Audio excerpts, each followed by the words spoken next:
Great to see you again. Let's get started. I'll just check my settings. Okay. Hello, everyone. Flawless Fighter and Princess and Jazz and everyone else. Let's continue. We have a new user, 318 chess also. Okay. 318. Very welcome. This was from last time, no? And I think you remember this one, but I think it's not correctly arranged. So let me see the position. I think we had something like that. And we were interested in the smartest way to play with the black pieces here by Peter Svidler, no? Adding the moves right now. Okay, there we go. Let's see who remembers this. 30 seconds. I missed the two classes. Okay, Flawless, no problem. You're catching up a little today then. Oh, you were playing tournaments. Perfect. That's right. Rohan, Can King, Sam, and Brian, you have walked in Peter Svidler's footsteps. So has Tricky Windmill also. And we had many other moves here. Sarthak, you also got it. Great work, Sarthak. Kowalski, that's a good move, but it doesn't come with the exact same effect now. Kowalski said we could play Queen A7, which is very clever now to play Bishop takes D3. I guess in this case, Kowalski, Rajabu will play King H1, right? That would be the point, so that you can't do this anymore. But we can listen to Rohan, who was fastest here. Rohan, what was your idea here? Oh, you were playing tournaments, Princess. Yeah, that's excellent. Playing is extremely important. More important than attending these lessons, right? More important to play and get new experience and learn about things. Don't forget to check your games afterwards, right? That's extremely important, games review. So this is what happened in the game. He didn't play Queen A7 instantly. He played Queen B6 first so that he could do two things now. One, technically speaking, this means that we get closer to trading off the rooks now, which is useful for black because white is attacking. Oh, we have a new user, Ant Power. Okay, Ant Power, very welcome. So, technically speaking, it's a good choice because we're interested in trading off the rooks. If they move the king, we can trade off the rooks, and it will be more difficult for them to go for the attack because they would like to have the rooks supporting the pawns, right? And then there was a psychological aspect of this, that if you play like this, moving the queen, it's less suspicious, you could say, than playing Queen A7 instantly. And actually, such a strong player as Rajabov played Rook BE1, and then we take on D3. That's the course of the game. So basically, Svidler, he won the game with this little trick. So you can see, extremely smart player, arranging small traps, or perhaps not even that, but always giving the opponent some opportunity to go wrong. Exactly. He ended up with an extra pawn and also very nice position. Yeah, everything is beautiful for black in this endgame. Okay, we will do the last installment today. I promise this is the last, then we will continue with another topic. And today we will focus a little on Svidler's endgames, all right? I'll start with an endgame of very tactical nature. Last installment of Svidler games. Yeah, that's today, Flawless. So you can see Peter Svidler is white. Magnus Carlsen is playing with the black pieces. All right, I'm just curious. Anyone, would you like to give me an assessment here of this position? What would you think about this position? Wildly unclear. Yeah, that's a good way to put it, no? You would say, material-wise, white is slightly up material. But it's very double-edged. Yeah, I like that expression, Flawless. Yeah, Tricky says Tricky Wingle. So black has pawns. Yeah, exactly. Black has these connected passers. If black were to move, of course, D4 would be extremely tempting. So we have two moves here, right? We have two moves. Two options for white. They are easy to see, I think. If we imagine that we would like to stop D4. We have a new user, Mehmet Yilanli. Okay, strong pawns for black. Exactly, Ant Power. Okay, I'm adding a new user here, Mehmet. So we have exactly Sarthak. We have either Bishop D4 or we have Rook D4. Okay, I have a question. Which one seems trickier? From Bishop D4 and Rook D4, which one do you think seems trickier? Bishop D4 seems trickier. Aha, why is that? Why is Bishop D4? Bates, Bishop takes B4. You're thinking like Peter Svidler. Whoever said this. Yeah, Kind King Sam.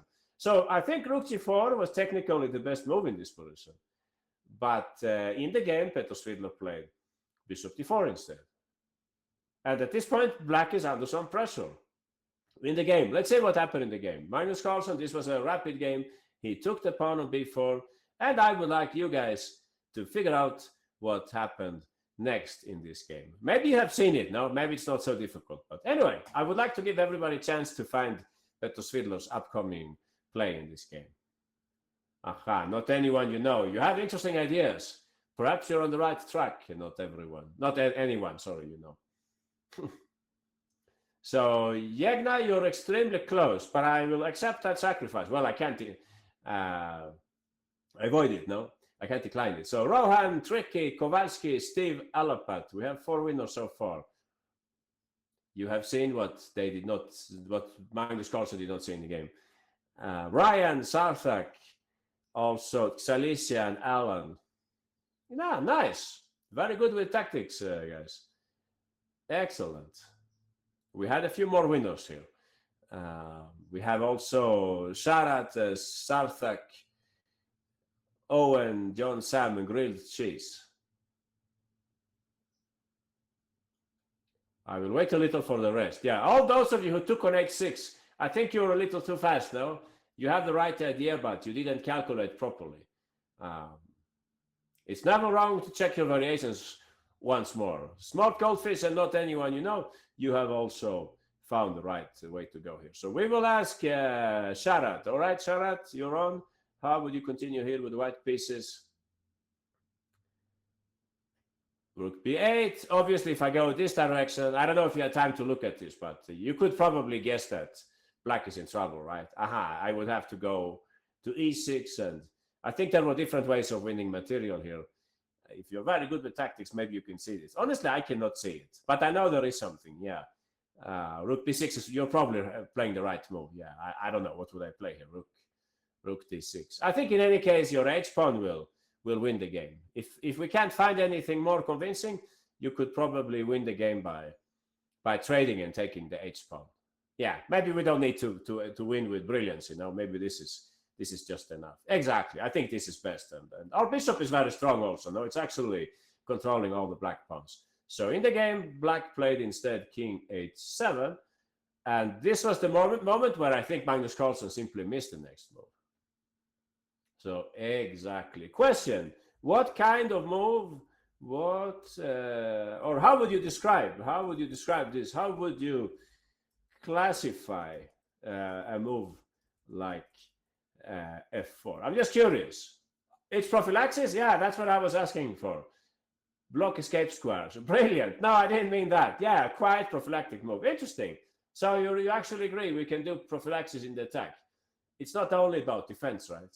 Aha, jamming up the escape route. Yeah, nice. So anyway, that's what he played. And as you can see now, black's king is caught in the mating net.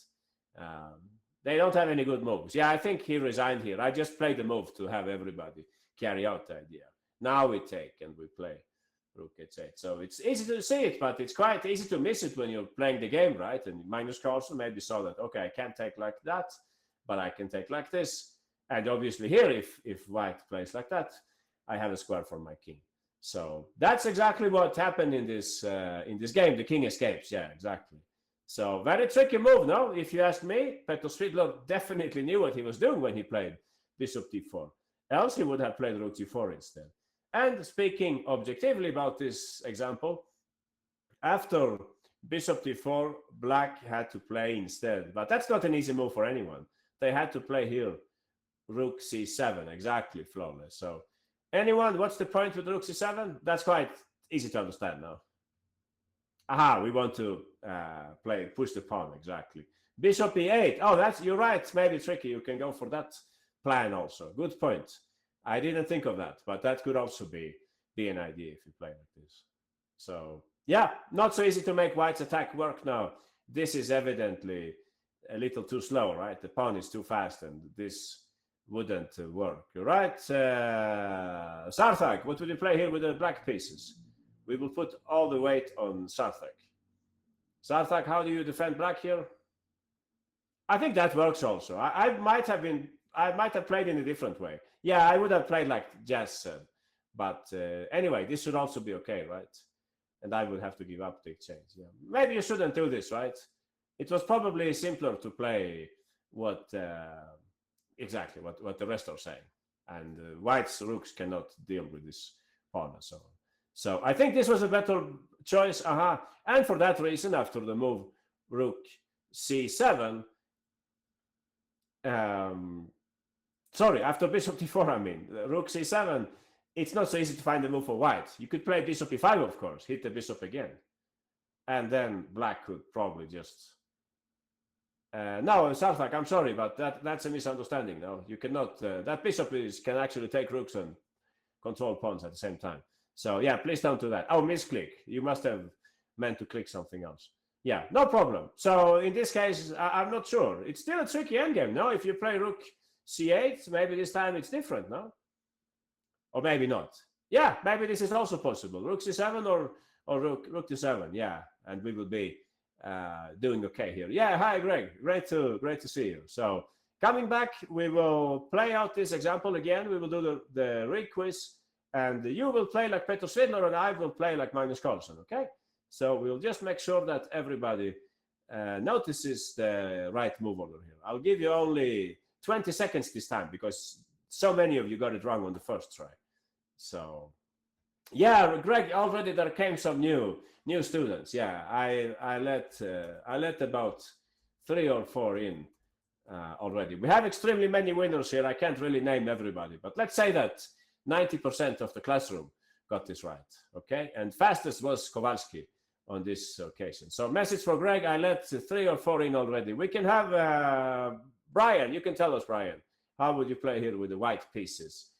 Technically, perhaps not the best move because Black could just play Rook C7. Then we could perhaps go back also and we could just play Rook D4. But Svidler wanted to see if Magnus Carlsen would actually take this pawn. And that's, believe it or not, exactly what happened. In my opinion, what Carlsen simply didn't foresee was this move, F4. The prophylactic attacking move, or whatever you would call it, after which Black was unable to defend.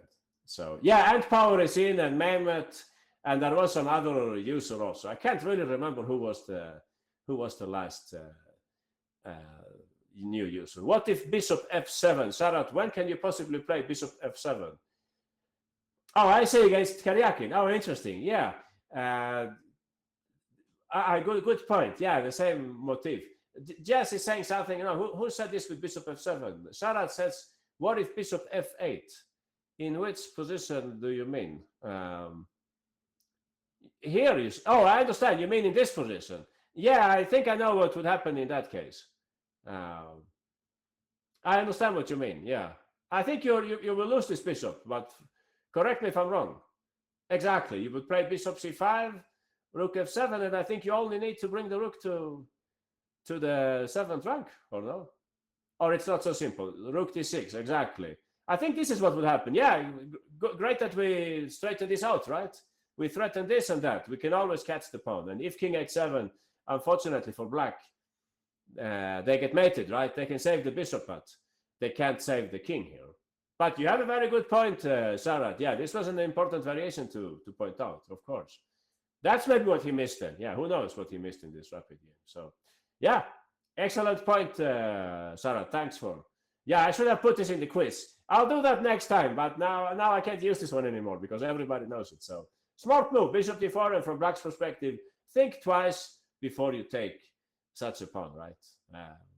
Especially if you're playing with Petr Svidler. We will continue. Let's take, what can I say, a much longer endgame, okay? Which I thought was very, very interesting. Let's see if you have the same opinion or maybe you find it. Yeah, longer, like more moves. So we're back in the year 2007, and Petr Svidler is white. David Navarra is playing with the black pieces. You can see that white is right now pawn up. Svidler has just taken a pawn on e6, and Navarra played here the move knight ce5. Okay, this is a complex endgame. Many things are going on here, a lot of calculation involved. Let's see who can figure out the best way of playing with white. I will probably just ask you for like 4 moves here, okay? 4 moves will be enough. I'll give you 1 minute and 30 seconds. Take your time, guys. Remember, you have an extra pawn, but black has quite some attacking potential here, or back rank mate, says Can King Sam. Exactly. Yeah, take your time. Maybe don't help me to bring up my king just like that. We're still in tactics mode if we play rook e8, I'm afraid. Doesn't seem to make sense, no? I'll bring up the king, you check me again. Maybe I could play king f8 though. And your pieces are starting to hang a little in that position, right? So I wouldn't play that. But maybe you had some other intention with rook e8. Yeah, we will come to that. No, we will come to that. So Brian and Flawless and Steve and Sharat, you're very, very close. As you can see, it didn't approve your last move, no? Mehmet, our new user, was also very close. He did not take that pawn. Why is that? Why? Is there anything else White can do? Yeah, we have a winner here, and the name of the winner is Awesome Sarthak. Congratulations, Sarthak. You're in good shape today. Owen, that's a very reasonable move. Owen and Kowalski, I could give you half a point for that. I guess, yeah, what could I play rook g6? Did you have time to check that, Owen and Kowalski? If I could go rook g6 and trade off the rooks? Can I save that pawn in game? I'm not completely sure. But we have only two winners here. Sarthak and not anyone you know. All right, not anyone? You can show us, because I think Sarthak already showed us something today. So go for it, not anyone. King f1 is the first move. Yeah, we simply want to avoid the mating threat, right? Those of you who said rook e8, I'm not sure exactly what you were having in mind. If you plan to play rook d8, I could forgive you for that. But in that case, you can say, I will not trade off. Yeah, bye, Greg. I won't trade off. I will instead take on f3, and I will go for this rook endgame, right? Yeah, everybody noticed this bishop was hanging all the time. If you play like this, you basically end up in the game, but in a better version for black, because black's king is closer to the action than in the game. Okay, so yeah, rook e8 is a candidate move, but probably helps black more than white. Then other moves that you were saying here, knight d2. That seems like a shaky move. If I move the knight to c4, what are you playing? I'm probably missing something here, but if I challenge this bishop to take this knight, is this too smart? Knight c4? Or I'm missing something? Yeah, those of you who said knight d2, you will have to defend your idea now. Please notice there is a bishop hanging on g5. Yeah, so careful, those of you who said this, you might be in severe trouble here. Maybe f3 only move, I don't know. But not what we wanted. Now our position holds a bigger potential. Is there any other first move we should look at? I don't think so, no. Yeah, knight takes e5. I will give no names. But if you play like that, we have to do some more puzzle rush, I think, or chess tempo tactics, perhaps, even better. So king f1 was played in the game, and after knight takes f3, we still have not anyone you know here, right? All right, not anyone. We take, and at this stage there were two interesting moves, which I mean, not so interesting, but one interesting move and one normal move. The normal move was played in the game. He took on g5, but maybe we should talk a little about the trickier move, knight h2. This was very interesting. So we invite you, not anyone, to try to solve this now. I have to take, of course. So if you take like that, I think I can create counterplay.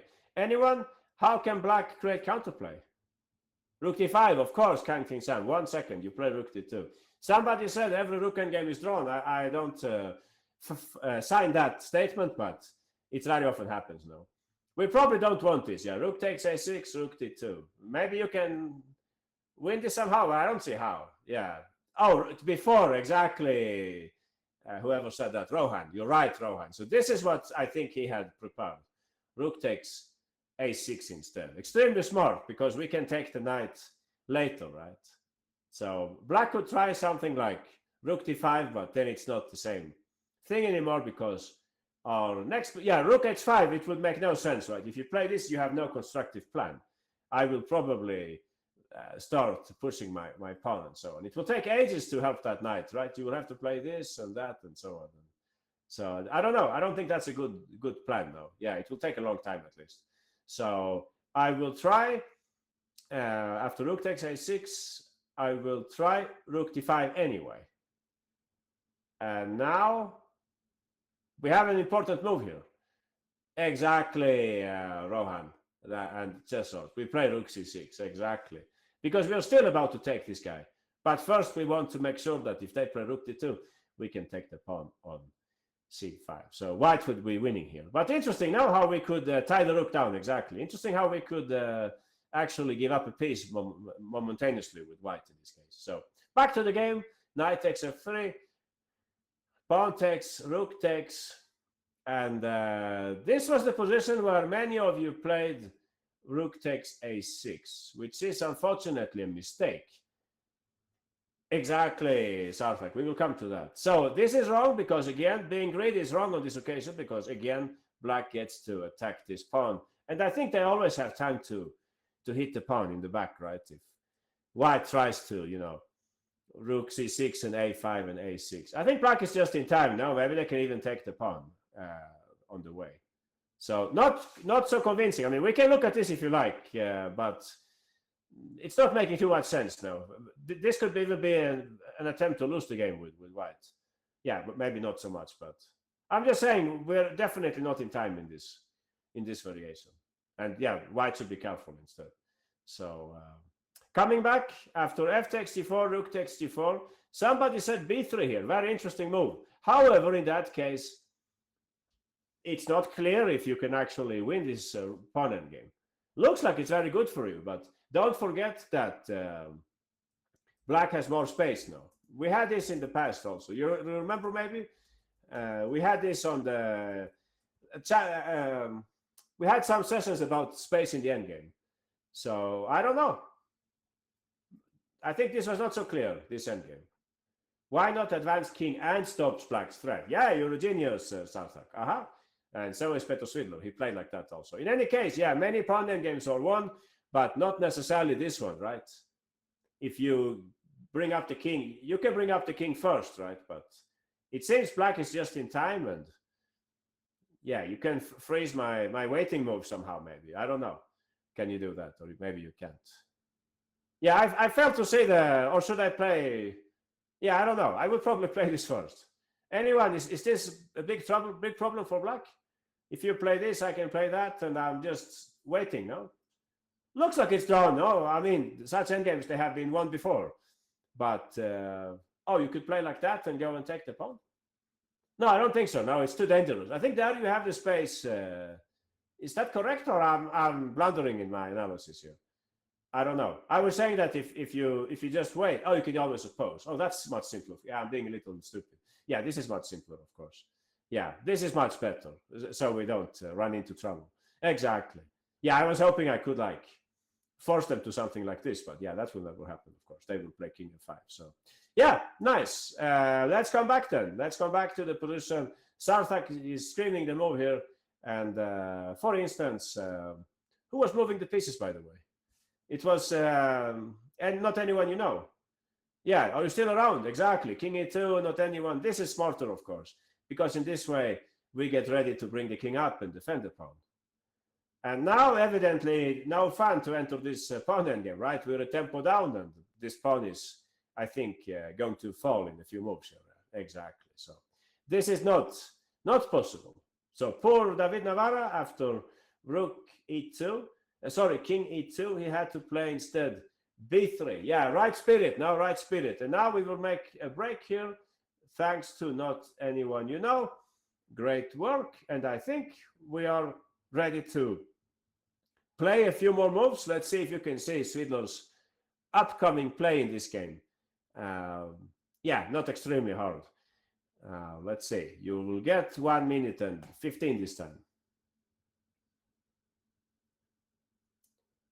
So we have some misunderstandings here, I think. How could you play a move like that? Anyway, yeah, we will come to that. Maybe you're seeing something that I can't see, but I'm threatening 2 pawns, right? Black is threatening 2 pawns right now after playing b3. Correct me if I'm wrong. 2 white pawns are in the air, not just one.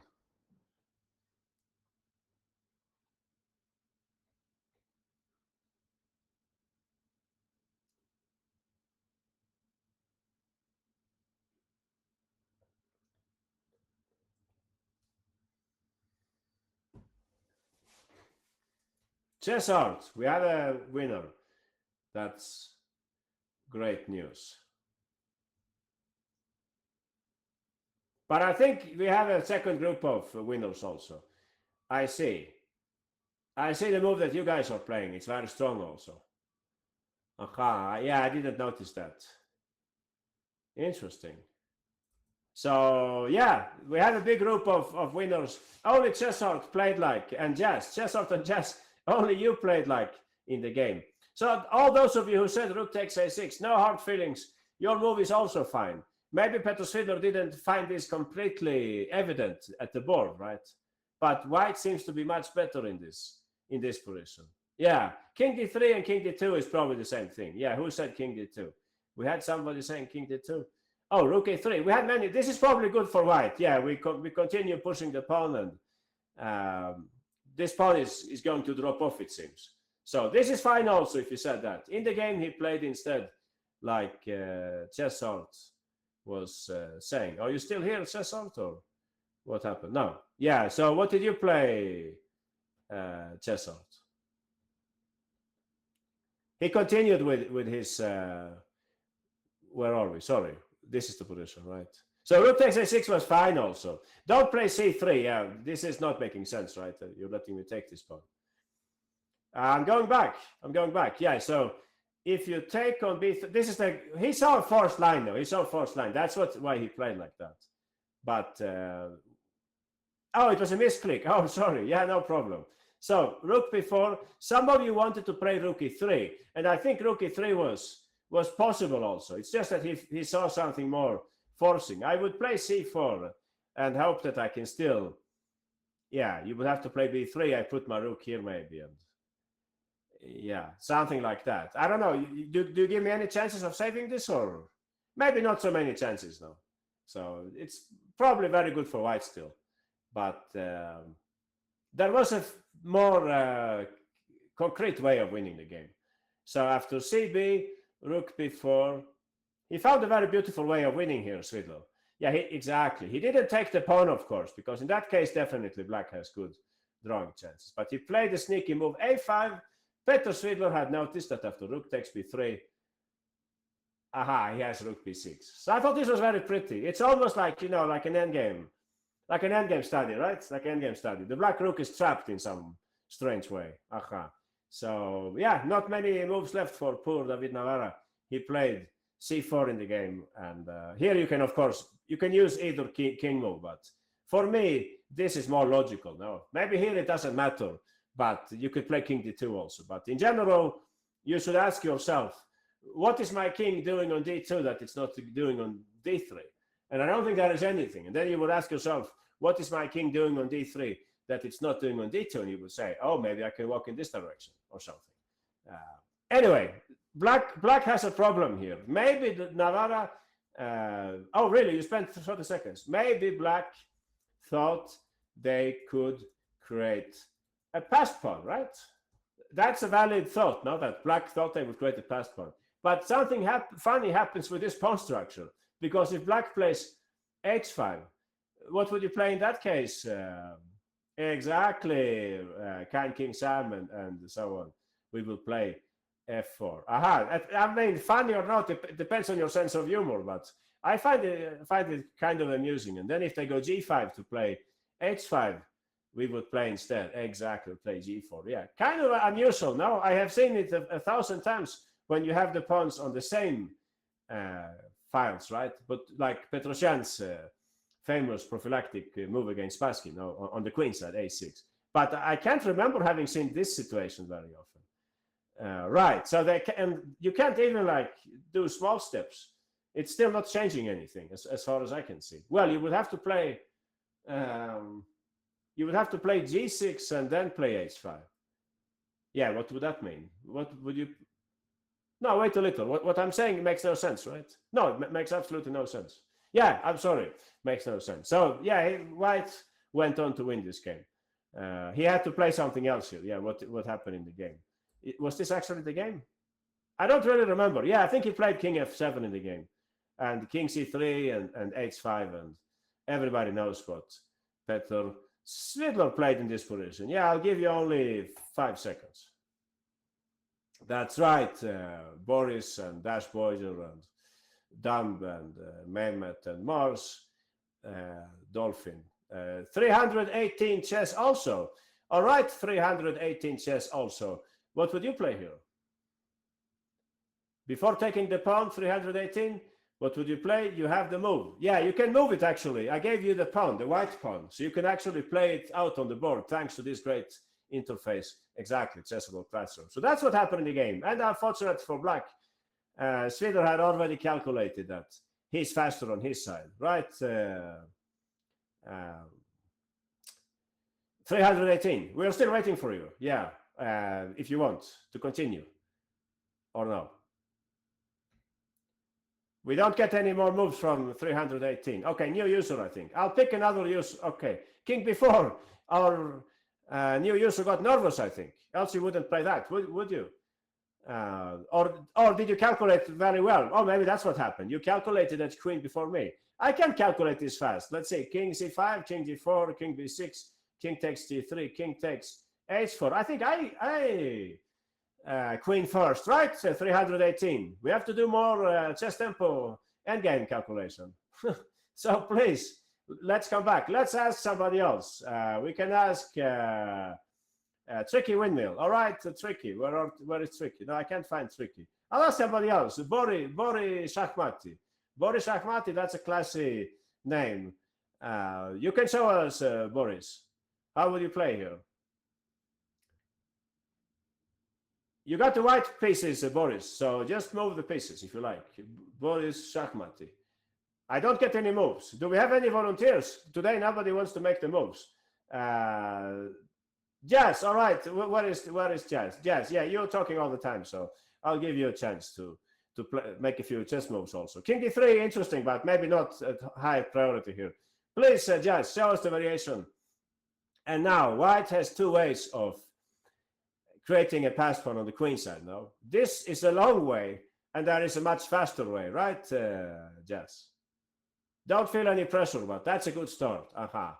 Now go for it, Jazz. Exactly. Time is money. The king is on vacation. We need to use our pawns only. And as you know, when you have two pawns queening opposite sides on the rook files, one is going to control the square for the other one, right? So. Okay, I think we understand this, right? We understand this. Great job. Yeah, thanks, Jazz, for the helping hand. So let's go back to the very beginning. Knight e5 was played in the game. Now you will have to do the long quiz here. Let's see if everybody can remember all the details here, okay? I will quiz you for the game continuation. Quiz you for the game continuation. Feel free to play in other ways, although I think Svidler's way was very technical, and it's also quite beautiful, right? There we go. Let's see. I think we can stop over here. The thing is that, yeah, I think we will stop over here. Yeah, all right. You get 1 minute. Salicia, that's not healthy for you. Please. Basic tactics, no? Basic tactics. Grilled cheese, you can play like that, Young Jiao. Skilled saber, wow. Faster than lightning. Can King Sam, chess, or pop fish or Sarah tricky? Yeah. So grilled cheese and Young Jiao, don't take the pawn. You can take it later, right? I will play rook c4. Counterplay. We went through that, right? So we have many winners here. We had skilled, Can King, chess, or pop fish or Sarah tricky, Jazz, Brian, Awesome Owen, Fianchetto, Alan, Dolphin, Unicorn.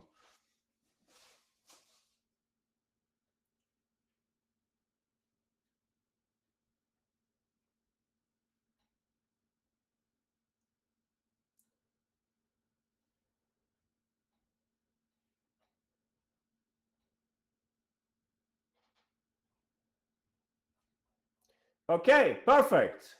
Please, Mehmet, you're a new user, no? Mehmet, you can show us. How should we continue here?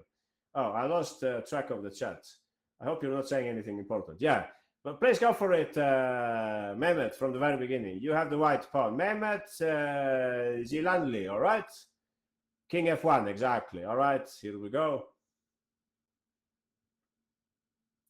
So Navarro basically thought that going into the rook endgame makes sense. I can create counterplay. However, Svidler's king made an enormous difference. No, that's maybe the main feature of this endgame. No, material is equal, but White's king is way more active.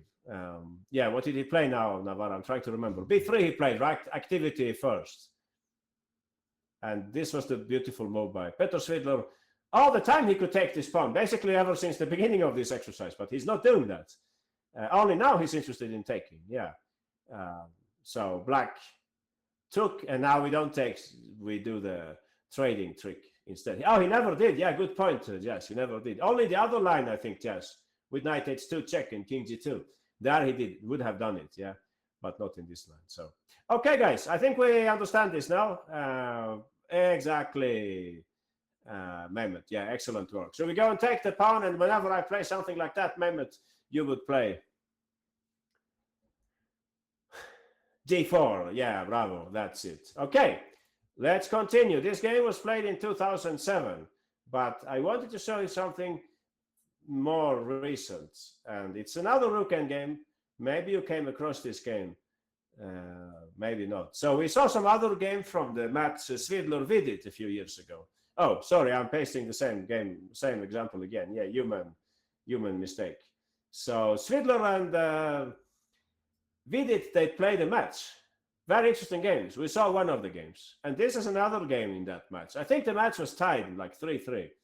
But this is a game that Svidler actually won, this rook end game. So I wanted to start with a question. Can you tell me two candidate moves for white? Aha, the king g3 would make perfect sense, right? To move in the king. f4 could be played also. Aha. We have g5 also. h4, many moves. Basically, we can see white has a pawn majority on the king side, while black has a majority on the queen side. And interestingly, the king is on the right side in both cases, right? So rook d7, yeah, king d3, h4 is another. So my question here beyond the moves, is there like any big difference? Is there any big difference regarding the move order? Or all the moves are the same thing, just bring up the pieces and push the pawns and blah, blah, blah.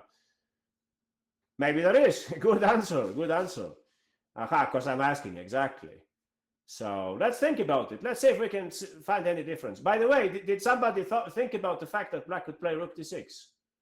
If you think that rook d6 might come up, you would say maybe black's pawns are more dangerous because black's king is closer to white's pawn than white's king to black's pawns.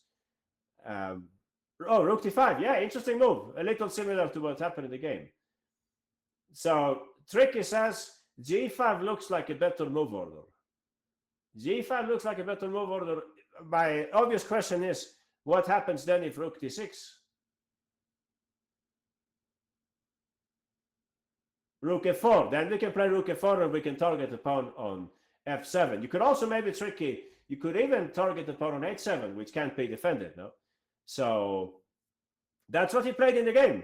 I think this is the kind of endgame. You ask Stockfist, and it's saying mainly, yeah, 0, 0, 0, no? But it doesn't tell us too much about the difficulty.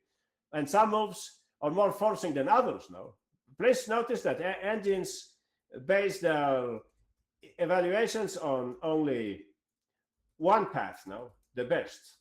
So if all the moves, I'm trying to explain this in a good way. If all white's moves lead to 0, 0, you could say, not all of them, of course. Still, some could require a more precise play from black, but maybe the computer won't tell you that. For him, it's the same if you play king g3 or f4 or h4 or g5. But he's always playing the best moves, right? So g5 is what Peter Svidler played, and if rook d6, we would then play rook h4 as Tricky was explaining, or maybe rook f4 as you were saying also. And I don't know exactly what that means. I would hate to play rook d7 now. It looks terribly passive, but still, I guess if I have a chance to take a free pawn, I will take it, right? So yeah, let's see what happened in the game. g5 was played, and black played simply rook g6 here. This apparently was already a mistake. The same chess engine tells us that black should have played rook f5 instead. Why should they do that? Yeah, I'm not completely sure. I think the rook is more active on f5, right? It's targeting the f2 pawn if white tries to bring up the king. So h4, and it was saying black will play on their side and something like this. Black is basically trying to go for this, put the rook behind the passed pawn. Rook a5 chances also. Yeah, maybe if you have the time for that. But probably the safest plan is to push the pawns. I looked a little more at this. I thought it was interesting to see what happens if you just play out the moves here now. So white continues with their same business. They want to continue pushing the pieces or maybe even bring in the king. I continued looking at this. I'm saying black is also playing the most natural moves. And at this point, rook b5, I think it was too slow. If I remember correctly, this was too slow. White is sending in the king, I think. But rook c5 was smarter, so you can play rook c2. And white plays rook d2. Anyone, what would you play in this position? Maybe you're falling asleep. I'm sorry, guys, if it's not so entertaining, but I think you can learn from this endgame. Exactly, major practical chances for white. So rook c4, I think this is a very important move. So I think I tried. To me, it's always interesting to see what happens if you just play like the human moves. The chess engine will tell us rook c4, but I'm putting myself in black's place, and I would say a4 is the most logical move. What would happen after a4? But I think this was actually losing for black. Now we can push the pawn. Oh, rook d4, I'm going rook b5. This I don't know if it's so useful for you, right? But now you can play f5, so that if they play rook b5, I think you're playing f6 and you're simply sending the king to take this pawn. Something like that. Tricky enough to defend this with the black pieces suddenly. And if you continue with, what was the other variation? If you check them so that you keep an eye on this pawn, still after king h5, b3, pawn takes, rook b2, rook b4. Yeah, how would white continue here? Sack the rook. No, not yet, right? Not yet. Exactly, can king sam. Yeah, can king sam. You can maybe play the moves. So where is can king sam? Okay, I don't have to make all the moves. So please, can king sam. You can take it from here. How would you continue? So f6. I guess I have to bring my king closer. And exactly, king h6. Well, you didn't have many other moves, right? But that's the point. And again, we have this kind of situation with, you would say, activity above material. So yeah, white's completely winning here, taking the pawn and then queening. If I play king e6, you have a good choice here. Right, you could just take and then take, or take first. Yeah, whatever you like now, and take the pawn next turn. So, okay, this is still a draw. The computer would say it's a draw after rook c4. But I don't think it's so easy to find this in the game. And in the game, Vidit played instead rook g6, which appears to be the result of some kind of slight misunderstanding. Anyway, let's continue. Anyone, what would you play now with the white pieces? h4, definitely. We defend the pawn. Difference between h4 and f4, anyone? What might be the difference? If you play h4, you keep the option of rook f4, but you can't claim the opposite. No, with f4, you're not keeping the option of rook h4. So it's, in my opinion, smarter to play h4. Also, you can defend against rook d6, and you can play rook f4 if you don't want to trade off the rooks and so on. So that's making perfect sense to use the h pawn. So I think this is the critical moment in the endgame. This is where Svidler loses where Vidit loses the game. So I'll ask you a tricky question here. Which are that's not so tricky. Which are black's candidate moves here? One is f6 and the other one is h6. Exactly, Ryan and Rohan. So both moves come with the same idea, right? We would like to trade off pawns, which usually helps us now. And you could imagine some scenario where maybe you trade off all the pawns and you start doing your business over here, and maybe later in the very end you can sack the rook and make a draw or something like that. But there is a big difference between these two moves. So anyone, could you explain which would be the best from these two moves? Is it better to go f6 or is it better to go h6? If you can give me some explanation, it's even better, no? Some like concrete explanation, what would be the difference between these two moves? If f6, there is rook f4, but I guess in this case I can still take the pawn, right?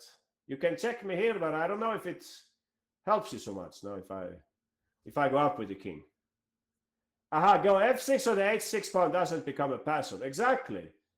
So this is what he should have played. He should have played f6, and it's not clear that white could win this now. f4, and you could take, and no matter how I take now, it's not clear how I could prevail here in this position. Okay, I'll try something. I'll take with h pawn. Okay, I'll try to do this and that. So anyone, how would you try to play here with the black pieces? You have to play h6, right? This is like typical defensive method. Now you try to trade off the pawns when you're defending. So let's say I try something tricky here. I play something like king g3. Why would I play king g3? Well, after pawn takes, I will play f5, exactly. So do you think this will work? Beautiful idea, right? Send the king and push the pawn and so on. No, it won't work. You can play rook a6. Yeah, I think so. You can play rook a6. All right, let's say I go a4. What was your plan here, Sharat, Kind King Sam? I can still do this, right? Yeah, you could play rook d6. This is one good move. Send the king closer probably, make a draw. And you even have a smarter move. There is one move which stops king g4. Sorry, one move which stops king g4. Which move stops? Exactly, Pop Fisher and Sarat. You could play rook h6. And king g4 cannot be played, right? So black should be safe here in this position, I think, and play rook h4. Next move. Now, it's hard for white to progress in this position also. So you see, it makes some difference here. White, they would like to take maybe with this pawn so that they keep the pawn further away. But in this case, now we get a tricky moment. So now, speaking of tricky moves, now a trickiest move, rook d6 is very strong. Because in this case, we can play like you said, tricky now. We can move over the king and then we can start pushing the pawns. So after rook, you see, it's interesting how often this move rook d6 comes up in this example, right? The move rook d6 is a big, important resource I think not anyone you know has noticed. So if h6, anyone, what do you think would happen here? Now try to recycle what we just talked about. Rohan and Sarat and Sarthak and so on. Advik. Okay, Advik, you can show us. Where is Advik? Here. All right, quickly, Advik, what would you play here with white pieces? King d3, and if I take, now it's a different story, right? Because we ended up with the h-pawn instead. We can't do any tricks. There is no space for that anymore. So there is a big difference, right? Yeah, thanks, Advik. This is a nice line for white. They can later bring up the king and so on. So coming back, now we understand, perhaps, I mean, for me, honestly, it's still a little confusing for me how to understand this exactly. Why was f6 better? Yeah, to me, h6 is more natural. h6 is what Vidit played in the game. And now, guys, it's your turn here. Let's see who can figure out what happened next in this game. Okay, I don't think it will be so difficult. So I'll give you only 50 seconds. Yeah, exactly, Sarthak. You can't play rook d6 here because the h-pawn is too far away. Good work by Yegna, Kind King Sam, Sarat, Tricky, not anyone you know, Alan, Das Bodger, Grilled Cheese, Sarthak, Advik, Dam Bob, Brian.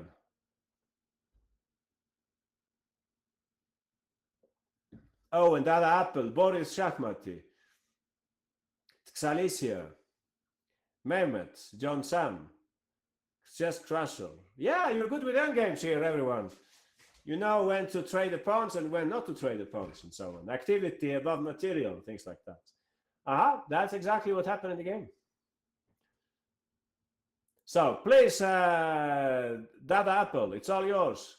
Show us, please, Dada Apple, how did Svidler continue here? Yeah, we did this line already. I know. We transposed into the other line. Yeah, I don't think there are any big opportunities for black. You can't really play f6 here, right? The pawn will probably push and so on. So I'll play like in the game. So I guess Svidler from afar had seen this little endgame trick, right? That it appears as if black is about to trade off all the kingside pawns, but that's not true. So h5, if rook h6, king g4 is depressing for black. He tried in the game rook g8, and the rest was not so difficult. Yeah, no way to go wrong. Of course, bring up the king first so we can play h6 and then defend it and so on. So yeah, something like that was the game. Vidit tried to create counterplay on his side, but he was too slow for that. And I mean, you're not in time to, if you play something like rook h8. I don't think you're in time, no. You can't cross the... Is that correct? Anyone who understands this properly? You can never trade all the pawns, I think, if that's correct. If you try to play like this and that, I think no. If this was with only one pawn, it would be a draw, right? If no 8 pawns, it would be a draw. But I think now it's winning for white. Or anyone who can see this clearly. I can't really see it clearly, but maybe we're just waiting for them, right? If they play b3, we go a3 and they can't progress. Or no? Oh, you play a3 here. Oh, that's extremely smart. Maybe. I would have played only king g6, but yeah, I'm probably getting this wrong. But I would have played like that, and then I would have played like this. So I put my rook down, maybe, but maybe this doesn't work. Yeah, I don't know. So you guys, you want to play a3 instead. So a3, pawn takes, rook takes, and I ran with this pawn, and you did calculate. Oh yeah, I understand. You're just taking the pawn instantly. Yeah, that seems good also. You're right. Yeah, this is an easy way to win also. Please notice the importance of keeping one pair of pawns, right, from the very beginning. So yeah, anyway, I thought that was an interesting endgame. So it was actually not that, it wasn't winning. Now it was the usual 0-0-0, but we got some practical chances. g5, so we have this move in the pocket. And I mean, I think Vidit is not the only chess player who would play h6 here, right? It could happen to anyone, right? Requiz for the entire line. Okay, we can do that, of course. Sure. I guess that's the best way of training, right? Let's see if we can get this right. Requiz for the whole line. Yeah, I think I will do it up to a certain move here. That will be enough, probably. Okay, spaced repetition. Yeah, exactly. That's what we're doing here. All right.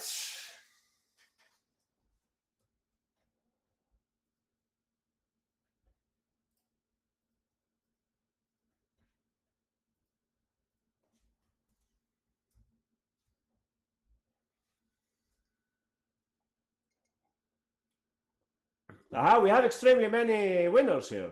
Wow, there are so many of you today. Rohan, Sharat, Sarthak, Khan King Sam, Advik, Tricky, Dolphin, Brian, Owen, Dump, Yegna, Alan, Dal Apple, Cesar, Boris, Flawless, Xalicia, Jazz, Pop Fisher, Princess, Tulip, Run Ninja, Chess Crusher, Steve, Alapat, Grilled Cheese, Fianchetto, Mehmet. All right, Fianchetto, you can tell us. You can show us a long line. I show. Yeah, you show next time, Dolphin, okay? I'll keep it in mind. But I already gave the move to Fianchetto. So g5, and we should protect this pawn. We want to keep some flexibility for our rook, so we keep that move in the pocket, f4. But now it's time to play it, of course. Now it's time. We need to protect that pawn, and we should take with the f1. I think Sarthak was explaining this also, that there are no rook d6 ideas anymore, because in that case we can take and queen, right? Or no, we don't queen. No, you probably play rook f4, right? You don't take. Do you? Sorry, guys, my tactics are extremely slow. But we're probably not winning this position, are we? Or we are? Oh, it's good. Oh, sorry. Yeah, I couldn't say that. You're probably right then. I don't see exactly how you... Why do you win this, by the way? Yeah, I don't see how you win this. If I can trade the pawns, you're not winning, at least. Maybe I can trade the pawns. Okay. Perfect. I agree. This looks very simple, else, if you don't want to calculate too much. But anyways, let's continue. Yeah, f6, please continue. Who is moving here, by the way? Fianchetto. Yeah, Fianchetto is moving. So this is the nice move which I would like you to remember. We can give up a pawn momentaneously, and then we can bring up the king and take the g pawn. Last accuracy here. Please don't play h6, but use your king first. And then it's apparently quite easy to win this. So nice. Okay, let's take our last endgame, last Svidler endgame. This is a game that I played some 10 years ago. Peter Svidler was playing with the black pieces against the German grandmaster Swane. We have bishop's endgame, and I think we can actually quiz out the first moves here. Yeah, on this occasion we will do it completely differently. We will quiz out the moves. I'll quiz you for only 3 moves here, all right? Let's see your common sense in this endgame. Common sense, please.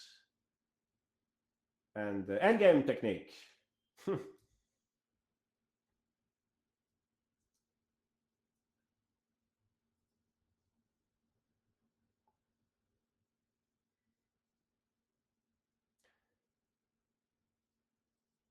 Yeah, don't forget that you have a h pawn, right? In some of these endgames. Don't try to avoid that endgame with the bishop and the h pawn. Anyway. Interesting. We got some other moves, not only the move that Svidler played. Let's see. So Dolphin, yeah, you can. We can do it this time, Dolphin. I think you're basically one of the winners here. Can King Sam is another winner, and Chess Art also. So please, Dolphin, you can show us. Maybe I missed something. No, maybe there are other moves. We will have a look. So he played f5 first. Good technique, right? Two reasons why f5 is a good move. Anyone? Which are these 2 reasons?